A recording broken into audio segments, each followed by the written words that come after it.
বসতি না, এখানে গণবসতি না, মানে কোনো ঘনবসতি পাকা। আমি যে বাচ্চার মা অভিযোগ করেছেন আমি তার সাথে কথা বলেছি, আমি তো অন্য কারোর সাথে কথা বলিনি। তাহলে আপনি আমাকে লাইভ কেন ডিলিট করতে বললেন বা আমার ক্যামেরা কেন হাত দিলেন? আমি ক্যামেরা হাত দিই। আপনি আমার হাত দিচ্ছেন তো, আপনি বলতেছেন তো ভিডিও ডিলিট করেন কেন? হাত দিয়েছে আপনাকে, আপনি আমার হাত ধরেন নাই। আপনি আমাকে লাইভ কেন ডিলিট করতে বলছেন?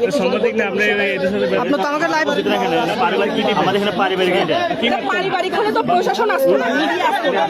মিডিয়া পারিবারিক যদি হতো, পারিবারিক ওইটা পারিবারিক হলে তো যে বাচ্চা ধর্ষণের শিকার হয়েছে, সবাই পারিবারিক। যে বাচ্চা ধর্ষণের শিকার হয়েছে আমাকে তো সেই বাচ্চার মা অভিযোগ করেছে। তাহলে আপনি আমাকে কেন লাইভ ডিলিট করতে অভিযোগ তো দর্শক এটা ভালো মতো হয় নাই। ধর্ষণ ভালো মতো হতে যাচ্ছে, আপনি বলতে দর্শন তো এটা হয় নাই।